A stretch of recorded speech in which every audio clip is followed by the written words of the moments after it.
As we discussed yesterday, the Toledo Walleye in the midst of a 4-day belated All-Star break.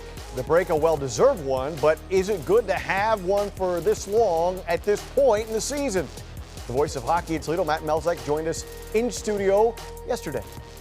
Not a long layoff in the offseason, but in the middle of the season, that's kind of a long layoff. Yeah, in a way it can be, but I think the mental part of it is so key because now, everybody's going to go home. They're going to see their families. They get plenty of time to do that for a couple of days. Sometimes the Christmas break can be so short, it's hard to do that when you're talking about flying here and there and, those kind of things. So it can be a little bit taxing on players. So now you get that extra day built in for travel. It pretty much allow everybody to come back on Wednesday, be ready to go on Thursday. I think mentally you need that kind of break. Just get away from it. Don't think about it for a few days, and then you come back and all of a sudden everything can kind of get jump started again. They'll have to, there's not going to be easy practices. Right. Thursday and Friday are not going to be your run-of-the-mill, hey, let's just go through the motions here. We're kind of just working.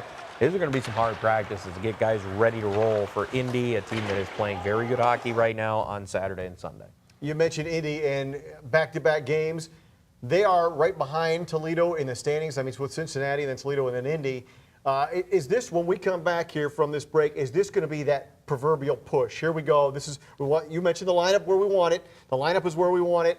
Now we're making our run here for the top and home ice advantage. Yeah, I think that's where it begins. Starting this weekend, and you look at it. February is an interesting schedule because the teams that are on there, you're either playing them back to back, or in Kalamazoo's case, you're playing them one Sunday and then the next Wednesday. So you're playing basically. You have 5 teams you're basically playing this entire month, the rest of the way. So it's Indy, then a back-to-back with Cincinnati, mix in a Kalamazoo game in there, 2 against Kansas City, and then Kalamazoo again to finish out the month. So it is a very interesting month for the Walleye with those back-to-back games, and we know what the second game could be like a lot of times.